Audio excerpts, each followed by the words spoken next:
If you're a business analyst trying to make sense of remote work, you know that managing stakeholders through a screen is a whole different ballgame. So in this explainer, we're going to break down a framework to help you keep your team connected, engaged, and aligned no matter where they are. We've all been there, right? You're in a super important meeting, someone finally speaks up with what you hope is the key insight, and all you hear is silence, followed by this classic line. It's basically the theme song of our new remote reality.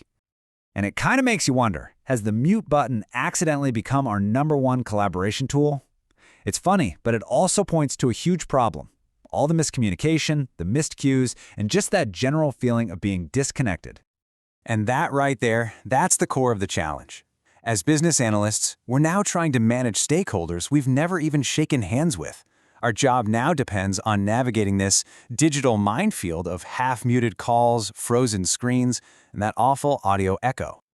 You know, this really changes what it means to be a BA today. Your success isn't just about gathering requirements anymore. It's about making a genuine connection. You have to be a detective, uncovering what people really need. You're a therapist, managing all these different personalities. And you're a tech whisperer, trying to make the tools work for you, not against you. So why does all this feel so much harder than it did back in the office? Well, the root of the problem is we've lost all those little, spontaneous moments of connection, the things that used to build trust and clarity without us even trying. And here's a perfect picture of that communication gap we're all trying to bridge. We've literally traded the rich world of body language and quick hallway chats for emojis and back-to-back scheduled calls. A problem you could have solved in a 2-minute coffee break now turns into this frustrating, endless chain of emails. So it really boils down to 3 key things. First, people are just way more distracted at home. It's a fact. Second, a small misunderstanding that a quick glance could fix in person, online, that can spiral out of control. And third, building real, genuine trust just takes more deliberate effort when you're talking to a screen. But here's the good news. These challenges are not impossible to overcome. The solution is just to be more intentional about how we work.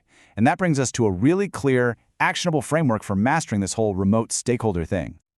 All right, here it is. This is the entire playbook in one shot. We're going to walk through each of these 4 steps, creating that human connection, making our communication visual, over-communicating the right way, and of course, keeping everyone engaged. Okay, let's start with the foundation. Before you even think about diving into project requirements, you have to build some rapport. You need to remind everyone on the call that they're dealing with actual human beings, not just a grid of floating rectangles on Zoom. And this isn't complicated stuff. Seriously, kick off your meetings with a quick, light check-in. Ask about their day or something simple like a favorite productivity hack. Make sure you use people's names often.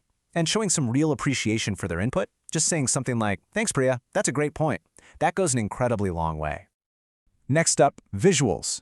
In a remote setup, just relying on words alone is a recipe for total confusion. Visuals aren't just a nice-to-have anymore. They're absolutely essential if you want everyone to be on the same page.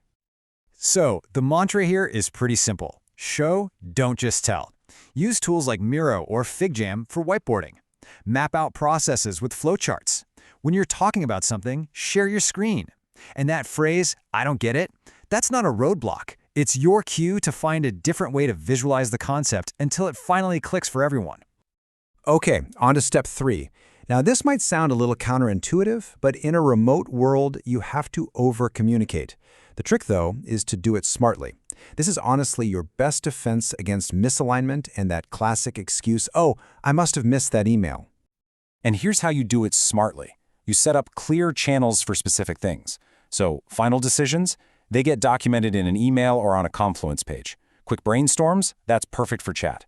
Regular updates belong in the weekly sync. And always send a short recap after a meeting to lock in what was decided. This simple discipline prevents so much chaos. And that brings us to our final step, which you could argue is the most critical one.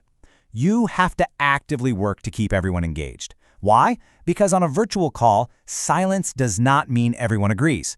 It usually just means someone's distracted or they're a little hesitant to speak up. So, to fight this, you need a toolkit of engagement tricks. Use the built-in features like polls and chat prompts. And don't be afraid to gently call on specific people for their thoughts. You know, "Sam, how does this look from your side?" Sometimes a quick one-on-one follow-up after the meeting is what it takes to get that really honest feedback. The goal is to create a space where the loudest voice isn't the only one that gets heard. So as we wrap all this up, if you remember one thing, let it be this. This is not a technical challenge, it's a human one. At the end of the day, we're dealing with people, not just pixels on a screen. Let's do a super quick recap of the playbook we just built. First, build that human connection before you even talk business. Second, use visuals to make everything crystal clear. Third, over-communicate smartly by using the right channels for the right message. And fourth, actively engage every single person on your team. And this really is the bottom line. The tools, they're just the medium. Your success as a remote collaborator is going to come down to leading with empathy, keeping things transparent, and focusing on the people you're actually working with. So I'll leave you with this final thought to take with you. Think about your team right now. Who is that quietest voice? And what is one specific, tangible action you can take this week to make sure you hear what they have to say? Because that, right there, is where the real magic of collaboration happens.